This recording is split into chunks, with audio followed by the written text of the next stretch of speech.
कार्यकर्ता संवाद मेळाव्यातून कार्यकर्त्यांच्या आग्रहाखातर माजी आमदार कुणाल पाटील बीजेपीच्या वाटेवर।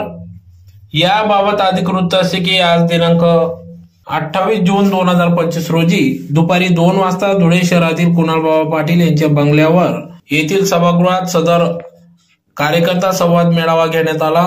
सदर मेळावा माजी आमदार कुणाल पाटील यांच्या नेतृत्वात घेण्यात आला। तर यावेळेस कुणाल पाटील यांनी सर्व कार्यकर्त्यांना विचारात घेऊन त्यांचे विचार विनिमय घेऊन मगच दुसऱ्या पक्षात जाण्याचा निर्णय घेऊ असा विश्वास त्यांनी व्यक्त केला होता। तर कार्यकर्त्यांनी आग्रह धरला असून त्यापर्यंत आमदार कुणाल पाटील हे आपला निर्णय उद्या जाहीर करणार असून तरी देखील माजी आमदार कुणाल पाटील हे भाजपच्या वाटेवर असल्याचे संकेत दिले आहेत। या कार्यकर्ता संवाद मेळावा प्रसंगी या ठिकाणी डॉक्टर एस.टी. पाटील, प्रमोद जैन, पंढरीनाथ भाऊसाहेब पाटील, कृषी उत्पन्न बाजार समिती सभापती यशवंत खैरनार, माजी सभापती बाजीराव नाना पाटील, योगेश पाटील, राजेंद्र शिंदे पैलवान, अरुण पाटील, रायबा पाटील, राजेंद्र बदाने, बबलू तात्या पाटील, संजय खैरनार, गुलाबराव पाटील आदी सर्वच कार्यकर्ते पदाधिकारी शेकडोंच्या संख्येने या ठिकाणी उपस्थित होते।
आज मशीन आहे मग आपण बॅलेटची मागणी करायला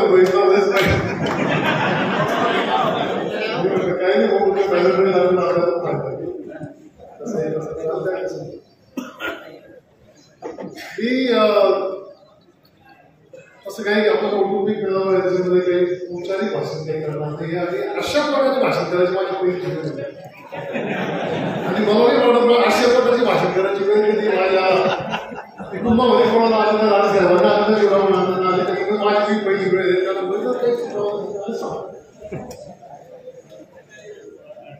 तर आजच्या ह्या प्रचंड अशा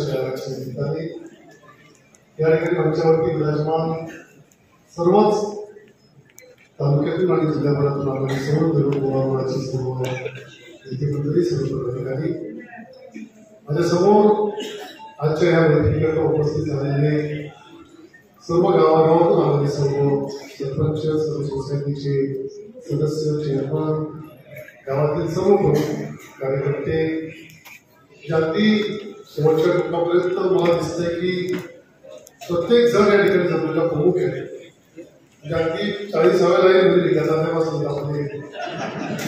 मागच्या एकदम शेवटच्या लाईनमध्ये शरद भाऊ आपला सरपंच असले. त्यामुळे प्रत्येक जण या ठिकाणी जो जमला आहे तो अगदी तोलाचा त्याची प्रत्येकाची काही ना काही ताकद आहे. जो त्या गावामध्ये आपल्याला नाही काही जास्त 40-50-60% लोक देऊ शकतो अशा प्रकारचा त्या ठिकाणी जमलेला प्रत्येक अत्यंत महत्वाचा प्रमाणात जमलेल्या सर्व माझ्या तरुण मित्र आणि खूप चांगली भाषणं या ठिकाणी होत होती. आणि मला खरोखर इशारा करत होते की तुम्ही लवकर बोलावा गरज नाही. त्यामुळे मी म्हटलं आवडते घ्या आणि आपण लवकर जेवढ्या लवकर आपला घ्यावा ते अपेक्षित केली. तुम्ही मला जास्त सांगायची गरज नाही. नेमकं काय कारणाने आपण आज या ठिकाणी जमलोय तुम्हाला समोर नाही. गेल्या 10-15 दिवसापासून वृत्तपत्रांमध्ये माध्यमांमध्ये सोशल मीडियावरती बऱ्याच प्रकारच्या बातम्या चालू आहेत आणि त्यामध्ये कुणाल पाटील हा काँग्रेस पक्ष सोडतील आणि जवाहर ग्रुप हा काँग्रेस पक्षापासून वेगळा होता अशा प्रकारच्या बातम्या त्या ठिकाणी येत आहेत. आणि त्यामुळे मग एकदा तुमच्या सर्वांशी बोललं पाहिजे, तुमच्या सर्वांशी चर्चा केली पाहिजे अशा सर्वांनी निर्णय केला. परवा मुंबईला पुण्यात पटेल आले होते आणि ते म्हटले की तुम्ही काही निर्णय करा पण निर्णय करायच्या आधी एकदा सर्व कार्यकर्त्यांशी तुम्ही बोला आणि त्यांच्याशी बोलल्याशिवाय तुम्ही होणार नाही. म्हणून मग आजच्या या बैठकीचा सर्वांना या ठिकाणी आमंत्रित करण्याचं काम करावं, कसं करावं, कारण निर्णय सोपा नाही, निर्णय कठीण आहे. गेल्या 15 वर्षामध्ये अनेक वेळा मला सांगितलं गेलं की तुम्ही काँग्रेस पक्षामध्ये राहू नका, काँग्रेस पक्ष तुम्हाला काही देणार नाही, काँग्रेस पक्षापेक्षा तुमचं भविष्य जास्त हे दुसऱ्या पक्षामध्ये. 2014ची निवडणूक मला आठवते जेव्हा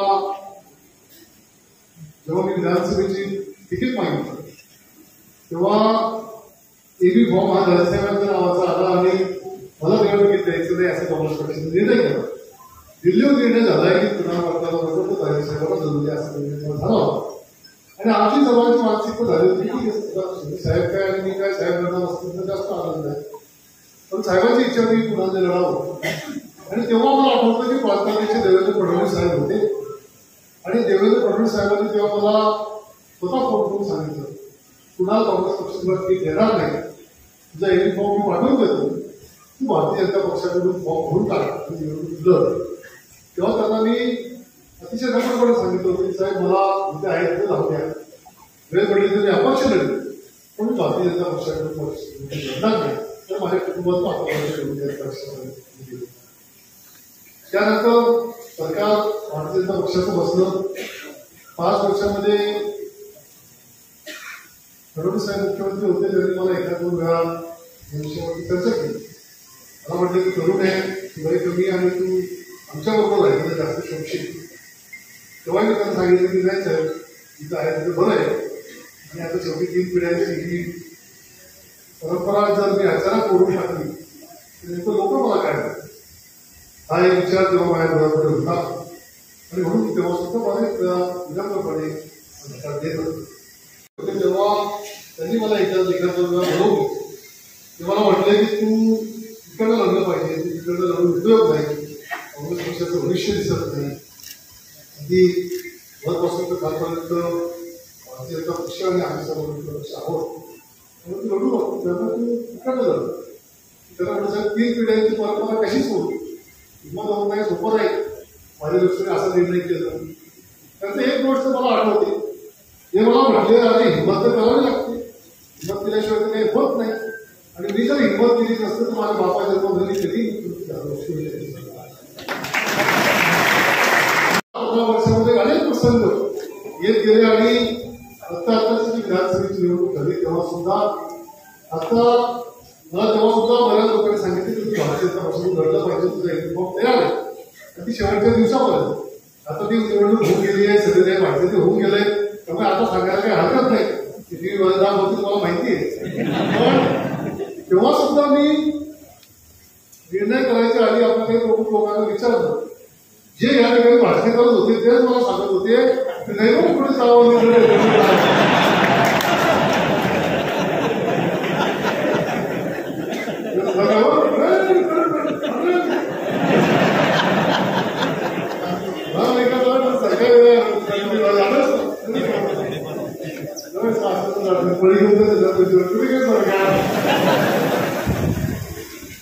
म्हणजे एकंदर हा सगळा प्रवास तुम्हाला अतिशय मोकळेपणाने या ठिकाणी सांगतोय, कारण की ही कौटुंबिक गोष्ट पाहिजे आणि कुटुंबातली चर्चा आहे. आदेश बाबा आदेश ऐकले असते तेव्हाची आमदार असतानाची, तेव्हा सुद्धा मी नेहमी हे सांगायचो की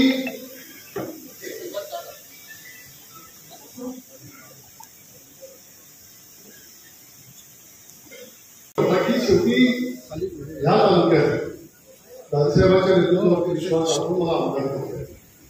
एक माझ्याकडून अपेक्षित त्याच्यावरती मला आमदार केले. एक ही विकासाची परंपरा चुडावणाऱ्यांपासून दादासाहेबांपासून माझ्यापर्यंत चालत आलेली ही विकासाची परंपरा हा माणूस पुढे घेऊन जाईल हा विश्वास माझ्यावरती लोकांनी मला मतदान केलं आणि त्यामुळे त्या मतदानामध्ये आपण पुढे खूप लोकांच्या सेवेमध्ये आपण राहिलं पाहिजे हा विचार डोळ्यासमोर ठेवून मी कायमस्वरूपी काम करतो. जर माझी भाषा तुम्ही काही त्यावेळेस बघितली असतील तर तेव्हा मी काही मध्यामध्ये काही महिन्यांनी भाषणामध्ये मी बोलत राहायचो की जर म्हणजे आमदार नसतो तरी सुद्धा जेव्हा जेव्हा लोक आठवण काढतील की 5 वर्ष 10 वर्ष कुणाल पाटील आमदार होता तेव्हा कुणाल पाटलांनी कसं काम केलं तर लोकांनी हेच म्हटलं पाहिजे की कुणाल पाटलांनी काही चांगलं केलं नसेल पण वाईट तर कधीच कोणाचं केलं नाही. जेवढा आपला फायदे उद्योगता येतील म्हणजे रस्त्यांच्या असतील, बंधाऱ्यांच्या असतील, काही आपले नाला खोलीकरणाच्या कामांचे कधी असतील, जलसंधारणाची कामं असतील, जलयुक्त शिवार योजनेची कामं असतील, असे जेवढं शक्य असेल तेवढं प्रत्येक गावामध्ये काही ना काही काम आपलं असलं पाहिजे हा विचार डोळ्यासमोर ठेवून मी काम करत आहे. आणि मी हा प्रयत्न करत राहिलो की प्रत्येक गावाला प्रत्येक तालुक्याच्या गावाला काही ना काहीतरी द्यायला पाहिजे.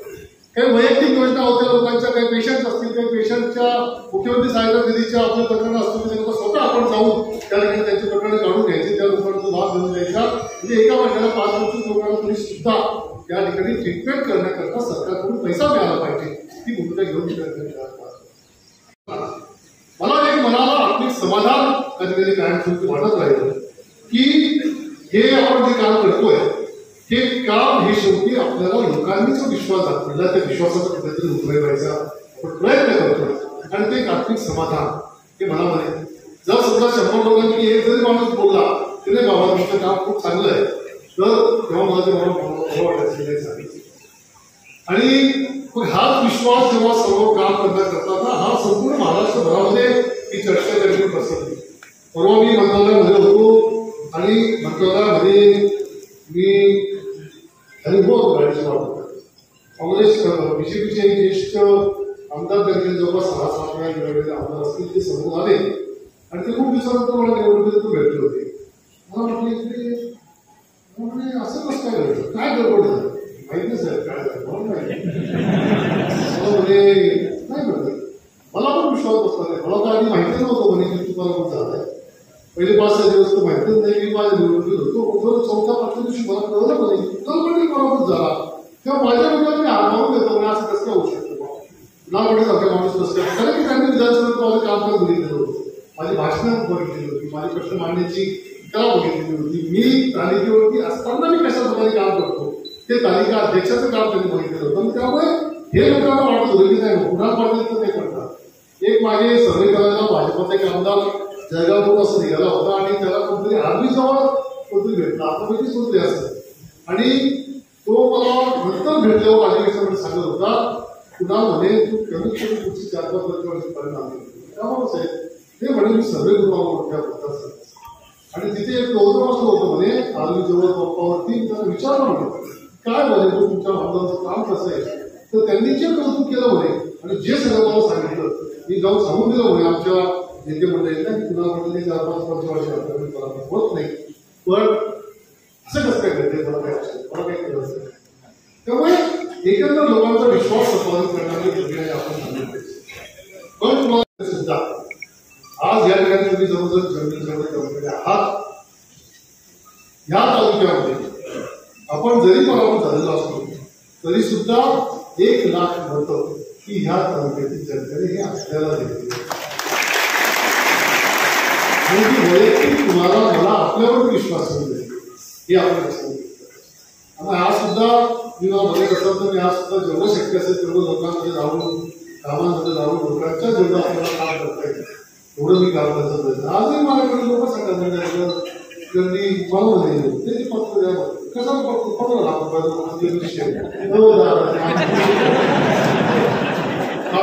तुम्ही काय घेऊ शकता तुम्हाला पण सांगावं लागतं. 6,000 असं सांगावं लागतं. बरं लोकांनी गोष्टी ऐकलं असेल लोकांना बाहेर पण गणपतीचा भाग वेगळा. पण तरी सुद्धा मला माहिती आहे की जेवढ्या 1 लाख लोकांनी मला मतदान केलेलं ती आपली आणि ज्यांनी नसेल केलं त्यांनी सुद्धा मागच्या 2 वर्षाच्या तरी मला मतदान केलं. म्हणजे 2014 त्यामुळे मी तसा विचार अजिबात कधीच करत नाही की काय घडणार नाही निगेटिव्ह घडणार अजिबात. येरगावमध्ये मी 2200 मतांनी जिल्हा परिषदेच्या निवडणुकीत पडलो. एका कॅबिनेट मंत्र्याचा मुलगा 2200 मतांनी पडला होता तर सुद्धा मी कधीही कोणाच्या बाबतीमध्ये मनामध्ये आकाश ठेवला नाही. मी त्या नेरगाव गटाच्या कोणत्याही माणसाला विचारतो कुणापर्यंत तुला कधी ब्रश शब्द बोलला का आणि त्याच नेरगाव गटाने मला 2014च्या विधानसभेच्या निवडणुकीत स्वतः किरण पाटील साहेब समोर असताना सुद्धा मला 6,000चं दीड त्या जगाने गॅरंटी नाही. हे सगळं बदलत राहतं. लोकसभेच्या निवडणुकीमध्ये 1 साइडेड महाविकास आघाडीला मतदान करणाऱ्या जनतेनेच विधानसभेच्या निवडणुकीमध्ये 1 साइडेड महायुतीला मतदान केलं. त्यामुळे हे सगळं फार वेगवेगळं म्हणजे लोकांच्या मनाचा कल आपल्याला काढता येणार नाही. आपली ही जी मतं 1 लाख मिळाली तर ही पक्की या भरोसा जेव्हा आहे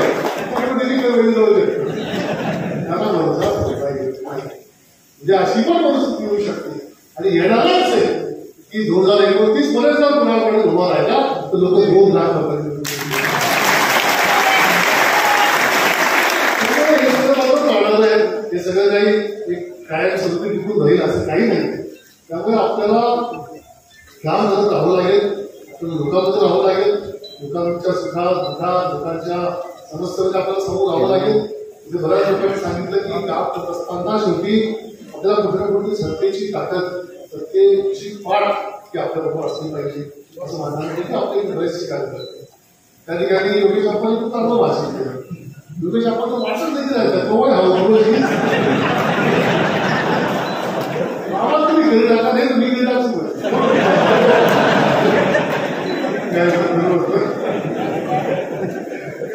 त्यामुळे बऱ्याच आपल्या लोकांना असं वाटतं आपल्या कार्यकर्त्यांच्या भावना अशा बऱ्याचशा लोकांच्या आहेत की नाही शेवटी सत्ता महत्वाची आणि जो मूळ उद्देश आहे तो मूळ उद्देश आपण समजून घ्या. मूळ उद्देश हा शेवटी सेवा. मूळ उद्देश हा शेवटी लोकांची काम हाच डोळ्यासमोर ठरवला आणि तोच डोळ्यासमोर म्हणून आपण टाकतो. नाहीतर मला मी जेव्हा विचार करतो कोणीही निगेटिव्ह बोलायचं नाही. कोणी आणि बोलते कोणी निगेटिव्ह बोलतो असं वाटतं का होती सांगे बाबा आवडत गडबड येईल तसं काही जबाबदारी असं म्हणजे अजिबात टेन्शन देऊ नका. आता जमेल आपली प्रत्येक माणूस नाही सांगावे तुम्ही निर्णय करा आणि तुमच्या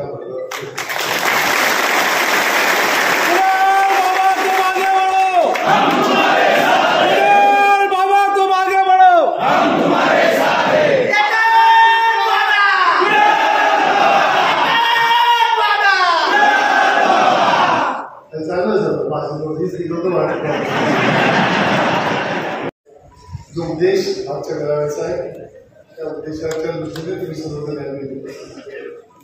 आणि मला तुमच्या भावना बऱ्यापैकी तुमच्या सर्वांच्या चेहऱ्यावरून दादापर्यंत पोचलेल्या आहेत. बऱ्याच लोकांनी भरभरतीच भावना देऊन टाकल्या होत्या की तुम्ही असं करा तसं करा असं आपल्याला परंतु एकंदर जी चांगलं काही घडणार असेल ते चांगलं घडवण्याच्या दृष्टीनेच आपण येणार आपला सर्व तुमचा कार्यक्रम करू अशा प्रकारचा विश्वास मला आज या ठिकाणी देतो. आणि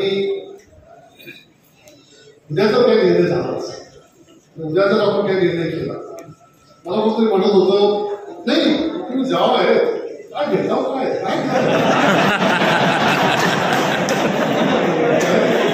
तुझे पाहिजे काय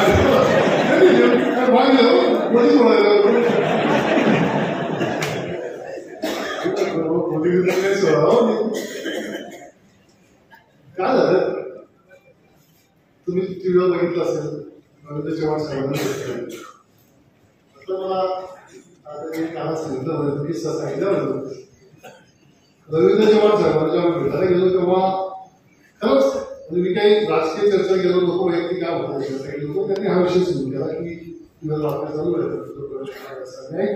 काय करायचं डॉक्टर साहेब माहित नाही अजूनही काही नशीब नाही माझं होतं अजूनही कळत नाही कारण परिस्थिती अशी होती की आमची 3 पिढ्यांची एवढी मोठी परंपरा सुरू केली माझ्या सोपं नाही आणि ते आमच्या कार्यकर्त्याच्या दृष्टीने पण सोपं आहे कारण कार्यकर्ते सुद्धा 3 पिढ्यांपासून ते विकास पक्षाशी जोडलेले कार्यकर्ते आहेत त्यांनाही सोपं नाही त्यांनी मी गावामध्ये नाटक केलेले आहेत त्यांनी मी मागणी केलेली त्यांनी पण एकच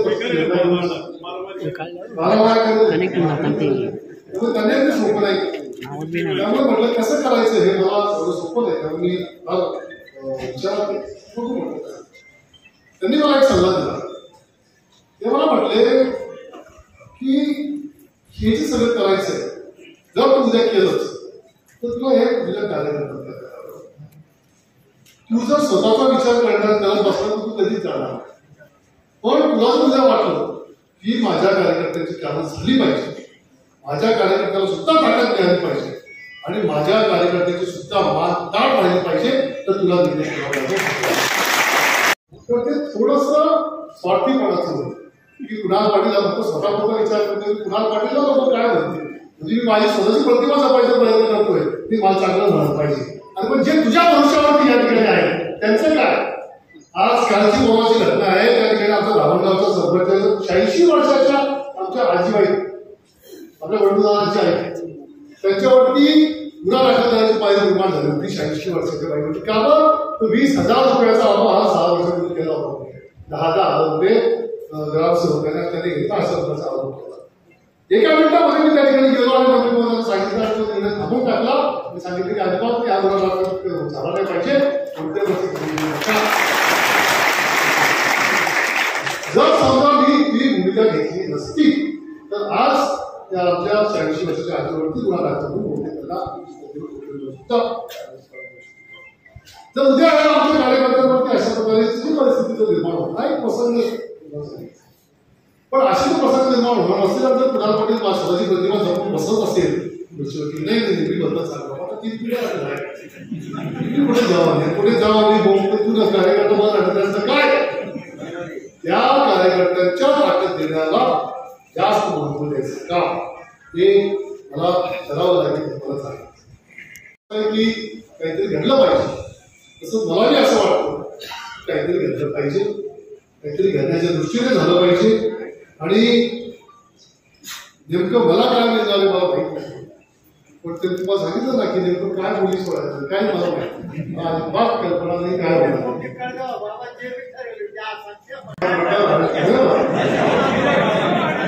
तुम्ही हे गणना करा की जर समजा मी कुठेही घेऊ काली जर मी बीजेपीला घेऊ दुसरा कोणत्या पक्षाला घेऊ पण कुठेही घेऊ तरी चुडावाडांना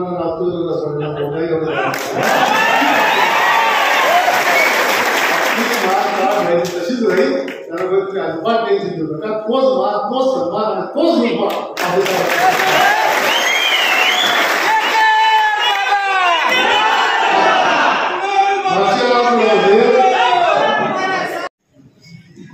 बराणपूरला ऑल इंडिया काँग्रेस कमिटीने मला निरीक्षण घेऊन गेलो बराणपूरच्या मुलाखती माझ्या चालू होत्या आणि 3 दिवस मुलाखती घेतल्या बराणपूरमध्ये खूप लोकांना त्या काँग्रेस पक्षाचे जिल्हाध्यक्ष होण्याकरता त्या ठिकाणी लोकांची खूप इच्छा होती त्यामुळे 2 दिवसाच्या वेळी आम्हाला 3 दिवस करावं लागतं मुलाखती आणि 4-5 लोक होतो आणि तेव्हा मी एक दिवस काँग्रेस पार्टीच्या मुलाखती घेऊन आलो काँग्रेस पार्टी वाढवायचा प्रयत्न करून राहिलो एवढी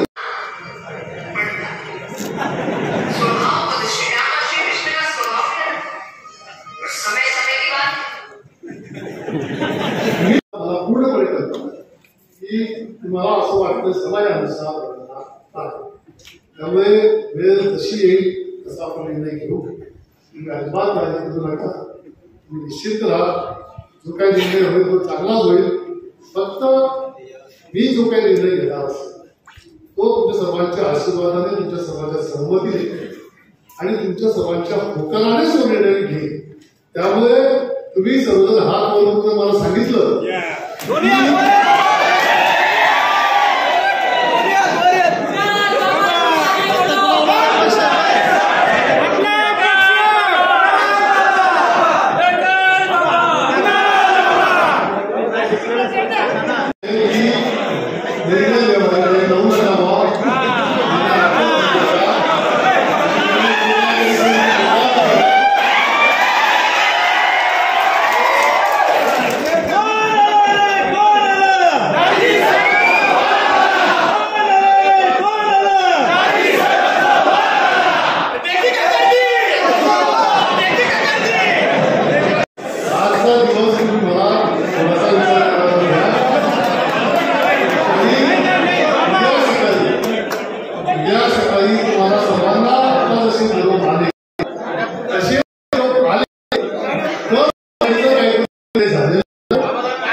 आणि आपण सर्वजण अत्यंत ताकदीच्या पद्धतीने गेल्या अनेक वर्षामध्ये जेव्हा जो बदल आपल्या सर्वांच्या पाठीमागे उभे राहिला त्यासाठी आपण समोर उभे राहू.